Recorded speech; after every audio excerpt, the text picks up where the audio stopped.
ನೋಡಿದೆ ಮತ್ತೆ ಮೂರನೇ ಹಿಸ್ಟ್ರಿ ಇದು ಅಮೇರಿಕಾ ಟು. ಸೊ ಇದರ ರನ್ ಹಾಡನ್ನು ನಾವೆಲ್ಲ ನೋಡೋಣ, ಬಿಡುಗಡೆ ಮಾಡಿ.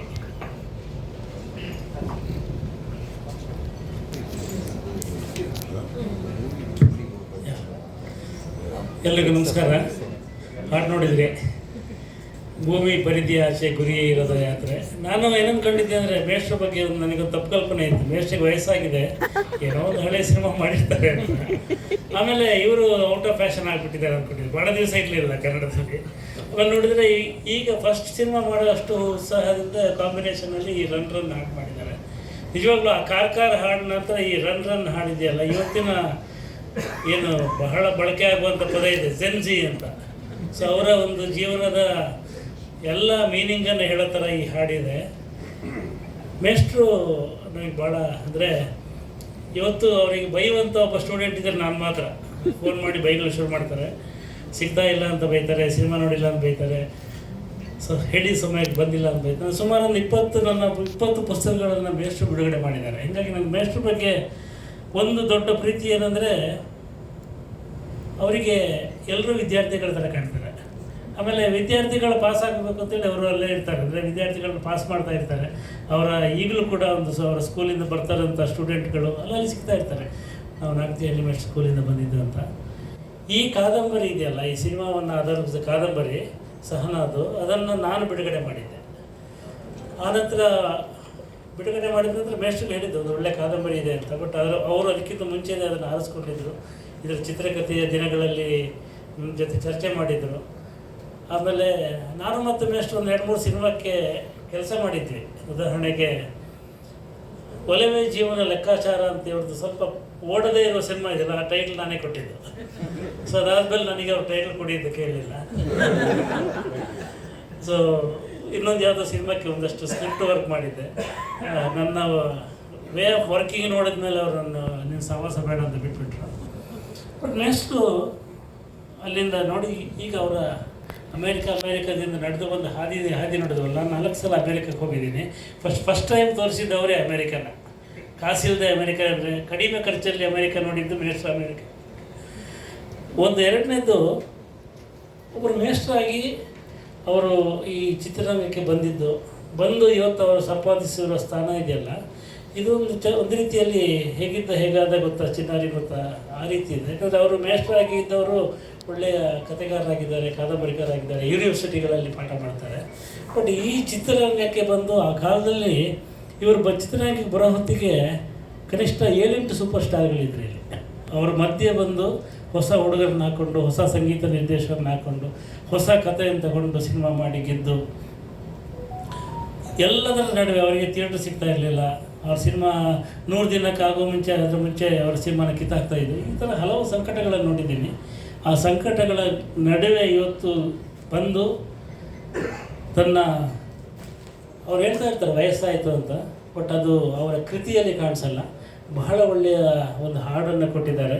ನನಗೆ ಈ ಸಿನಿಮಾದ ಬಗ್ಗೆ ಮತ್ತೆ ಭರವಸೆ ಬಂತು. ಬಹಳ ಒಳ್ಳೆಯ ಕಥೆ ಇದೆ ಈ ಸಿನಿಮಾದಲ್ಲಿ. ಇವತ್ತು ನಮಗೆಲ್ಲ ಅಮೇರಿಕ ಏನಂದರೆ ಒಂದು ಬಿಡುಗಡೆಯ ದೇಶ ಅಂತ. ಫಸ್ಟು ಇಂಡಿಯನ್ಸು ಬೇರೆ ದೇಶಕ್ಕೆ ಹೋದಾಗ ಅಲ್ಲಿ ತಮಗೆ ಬೇಕಾದ ಬಟ್ಟೆ ಹಾಕ್ಬೋದು, ತಮಗೆ ಬೇಕಾದ ಕಡೆ ಓಡಾಡ್ಬೋದು, ತಮಗೆ ಬೇಕಾದಾಗ ಮಾಡ್ಬೋದು, ಯಾರೂ ನೋಡ್ತಾ ಇರಲ್ಲ ಅಂತ ಒಂದು ನಂಬಿಕೆಯಲ್ಲಿ ಅಲ್ಲಿ ಬಹಳ ಅಂದರೆ ಜೀವನದ ಬಿಡುಗಡೆಯ ಕ್ಷಣ ಥರ ಬದುಕ್ತಾ ಇರ್ತೀವಿ. ಈ ಸಿನಿಮಾದಲ್ಲೂ ಅಂಥ ಒಂದು ಬಿಡುಗಡೆಯ ಕ್ಷಣವನ್ನು ಇದರ ನಾಯಕಿ ಅನುಭವಿಸುವಂಥ ಒಂದು ಚಿತ್ರ ಇದೆ. ಅದನ್ನು ಅವರು ಹೇಗೆ ತಂದಿದ್ದಾರೆ ಅಂತ ನೋಡುವ ಕುತೂಹಲ ನನಗಿದೆ.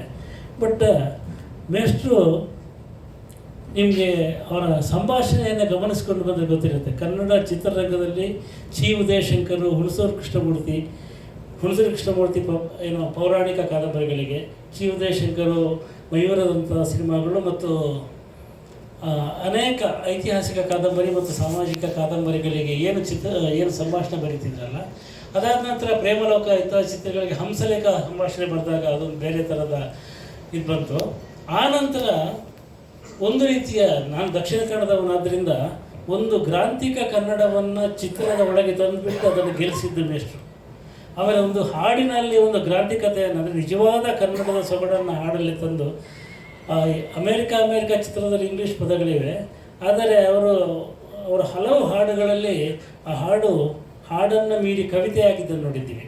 ಆ ಥರದ ಒಂದು ಶಕ್ತಿಯುಳ್ಳಂಥ ಮೇಷ್ಟ್ರು ಇವತ್ತು ಈ ಸಿನಿಮಾನ ಕೊಟ್ಟಿದ್ದಾರೆ.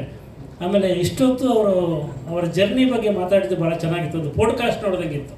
ಯಾಕಂದರೆ ಇವತ್ತು ಸಿನಿಮಾ ಪ್ರೆಸ್ ಮೀಟ್ಗಳಲ್ಲಿ ಈ ಥರದ ಚರ್ಚೆ ನಡೆಯಲ್ಲ, ಬಹಳ ಒಳ್ಳೆಯ ಚರ್ಚೆ ನಡೆಯಿತು.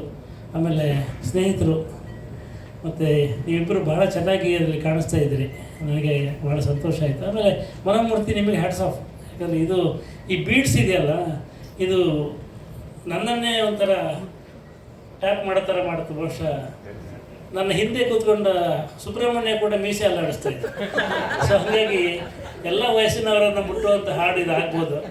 ಸೊ ಒಳ್ಳೆಯದಾಗಲಿ, ಇಂಥ ಹಾಡುಗಳನ್ನು ಕೊಡಿ. ನೀವೀಗ ಬೇಕಾಗಿದ್ದೀರಿ ಚಿತ್ರರಂಗಕ್ಕೆ ಅಂತ, ಇವರನ್ನು ಬೇರೆಯವ್ರಿಗೂ ಬಿಟ್ಕೊಡಿ ಅಂತ ಹೇಳಿ.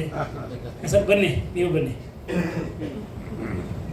ನೀವೇ ಆರಂಭದಲ್ಲಿ ಬಹಳ ತುಂಬ ಹೊತ್ತು ಮಾತಾಡಿದ್ರಿಂದ ನಾನು ನನ್ನ ಸಹೋದ್ಯೋಗಿಗಳ ಆತಂಕವನ್ನು ಅರ್ಥ ಮಾಡಿಕೊಂಡು ಕಡಿಮೆ ಮಾತಾಡ್ತೀನಿ.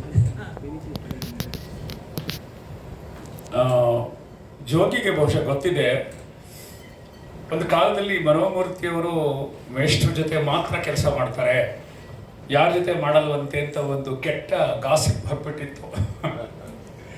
ಆ ಹೊತ್ತಲ್ಲಿ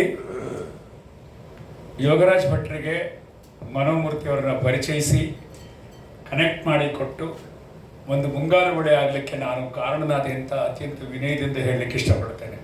ಅದಕ್ಕೊಂದು ಕಾರಣ ಇತ್ತು ಸರ್. ಏನಂದರೆ ಅವ್ರಿಗೆ ಇಂಗ್ಲೀಷ್ ಬಿಟ್ಟು ಬೇರೆ ಬರ್ತಿರಲಿಲ್ಲ. ಇಲ್ಲಿ ನಿರ್ದೇಶಕರಿಗೆ ಇಂಗ್ಲೀಷ್ ಬರ್ತಾ ಇಲ್ಲ, ಅವರಿಗೆ ಸಿಚುವೇಶನ್ ಹೇಳೋದಕ್ಕೆ. ಸಿಚುವೇಶನ್ ಅವ್ರಿಗೆ ಸಿಚುವೇಶನ್ ಹೇಳ್ಬೇಕಾದ್ರೆ ಇಂಗ್ಲೀಷ್ ಬರಬೇಕಲ್ಲ. ಇಲ್ಲಿ ಹಲವು ನಿರ್ದೇಶಕರಿಗೆ ಇಂಗ್ಲೀಷ್ ಬರ್ತಾ ಇರಲಿಲ್ಲ. ಅವ್ರಿಗೆ ಸಂಗೀತ ಇದೆಲ್ಲ ಕನ್ನಡ ಇಂಗ್ಲೀಷು ಅದೆಲ್ಲ ಬಿಟ್ಟು ಏನೋ ಒಂದು ಒಂದು ಒಂದು ಪಲ್ಸ್, ಅದು ಹೇಳಕ್ಕೆ ಬರಲ್ಲ. ಅದು ಭಾವ, ಅದು ಹೇಳಿದರೆ ಅನಂತರ ಮನೋಮೂರ್ತಿಯವರು ಎಷ್ಟು ಬ್ಯುಸಿ ಆದರು ಅಂದರೆ ಅವರು ಮುಂಗಾರು ಮಳೆ, ಮಿಲನ ಅವೆಲ್ಲ ಮಾಡ್ದ ನನ್ನ ಕೈಗೆ ಸಿಕ್ಕಿರಲಿಲ್ಲ. ಹಾಗೆ ಸಾಕಷ್ಟು ಇನ್ನೊಂದು ಸೆಕೆಂಡ್ ಇನ್ನಿಂಗ್ಸ್ ಕೂಡ ಅವ್ರದ್ದು ಭಾಳ ದೊಡ್ಡ ಪ್ರಮಾಣದಲ್ಲಿ ಆಯಿತು. ಹಾಗಾಗಿ ಜೋಗಿ ಇವತ್ತಿನೊಂದು ಮುಖ್ಯಮಂತ್ರಿಗಳ ಜೊತೆಗೆ ಒಂದು ಕಾರ್ಯಕ್ರಮ ಮುಗಿಸಿ ಓಡೋಡಿ ಬಂದಿದ್ದಾರೆ ನನಗೋಸ್ಕರ. ಮಾಜಿ ಮುಖ್ಯಮಂತ್ರಿಗಳಷ್ಟೇ ಪವರ್ಫುಲ್ ಅಂತ ಕೇಳಿದ್ದೀನಿ. ಅಲ್ಲಿ ಹೋಗಿದ್ದರು, ಅಲ್ಲಿ ಬೇಗ ಬಾರಪ್ಪ ಅಂತ ಹೇಳಿದೆ, ಬಂದು ಮಾಡಿಕೊಟ್ಟಿದ್ದಾರೆ. ಈ ಹಾಡಿನ ಬಗ್ಗೆ ಒಳ್ಳೆ ಮಾತಾಡಿದ್ದಾರೆ. ಮತ್ತು ನಮ್ಮ ಕಾದಂಬರಿ ವಿಚಾರ ಬಂದಾಗ, ಕಥೆ ಬಂದರೆ, ಚಿತ್ರಕಥೆ ಬಂದರೆ, ನಮ್ಮ ಹಳ್ಳಿ ಕಾರ್ಯಕ್ರಮ ಅದಕ್ಕೆಲ್ಲ ಜೋಗಿ ಬಂದು ನಮ್ಮ ನಾಗತಿಹಳ್ಳಿಗೂ ಬಂದಿದ್ದಾರೆ. ಸೊ ಹಾಗಾಗಿ ಅವರಿಗೆ ಬಹಳ ಬಹಳ ಕೃತಜ್ಞನಾಗಿದ್ದೇನೆ ನಾನು. ಮತ್ತು ಇನ್ನೊಂದು ಮುಖ್ಯವಾದ ವಿಚಾರ, ನಾನು ಆರಂಭದಲ್ಲಿ ಮಾಧ್ಯಮದ ಗೆಳೆಯರಿಗೆ ನನ್ನ ತಂತ್ರಜ್ಞರೆಲ್ಲ ಬಂದಿದ್ದಾರೆ, ಇಲ್ಲಿ ಕಲಾವಿದರು ಬಂದಿದ್ದಾರೆ, ಸಾನ್ವಿ ಮತ್ತು ಪೃಥ್ವಿ. ಇವರು ಕುಮಟಾದಲ್ಲಿದ್ದಾರೆ. ನಮ್ಮ ಇನ್ನೊಬ್ಬ ಗೆಳೆಯ ನಿರೂಪ್, ಅವನು ಎಲ್ಲರಿಗೂ ಶುಭಾಶಯ ತಲುಪಿಸಿದ್ದಾನೆ. ಬರಲಿಕ್ಕೆ ಸಾಧ್ಯ ಆಗ್ತಿಲ್ಲ, ಖಂಡಿತ ಆದಷ್ಟು ಬೇಗ ಮತ್ತೊಂದು ಗೋಷ್ಠಿಯಲ್ಲಿ ಭೇಟಿ ಮಾಡ್ತೀನಿ ಅಂತ ಹೇಳಿದ್ದಾನೆ. ಇನ್ನು ನಮ್ಮ ಶ್ರೀ ಸಂಕಲನಕಾರ ಇಲ್ಲಿ ಬಂದಿದ್ದಾರೆ. ಇನ್ನೂ ಅನೇಕ ನಮ್ಮ ಗೆಳೆಯರಿದ್ದೀರಿ. ಎಲ್ಲರಿಗೂ ಮಾಧ್ಯಮ ಗೋಷ್ಠಿ ಎಲ್ಲರಿಗೂ ನಾನು ಮತ್ತೊಮ್ಮೆ ನನ್ನ ವಂದನೆಗಳನ್ನು ಹೇಳಲಿಕ್ಕೆ ಇಷ್ಟಪಡ್ತೇನೆ. ಒಂದು ನಿಮಿಷ. ವಂದನೆಗಳನ್ನ ಹೇಳಿದ ತಕ್ಷಣ ಕಾರ್ಯಕ್ರಮ ಮುಗಿದ್ಬಿಡುತ್ತೆ ಅಂತ ಕೆಲವರು ಅಂದ್ಕೊಳ್ತಾರೆ. ಇನ್ನೊಂದು ಫೈನಲ್ ಆಕ್ಟ್ ಇದೆ ನಮ್ದು ಬಾಕಿ. ಯಾಕೆಂತಂದ್ರೆ ಈ ಚಿತ್ರದ ರಿಲೀಸ್ ಡೇಟ್, ಬಿಡುಗಡೆ ದಿನಾಂಕವನ್ನ ಕೂಡ ನಾವು ಈಗ ಅನೌನ್ಸ್ ಮಾಡಲಿದ್ದೇವೆ. ಸೊ ಜೋಗಿ ಅವರಿಗೆ ತುಂಬಾ ಧನ್ಯವಾದಗಳು. Thank you so much. ನಿಮ್ಮ ಪಾಡ್ಕಾಸ್ಟ್ ಆಗಲಿಲ್ಲ? ಹೌದು.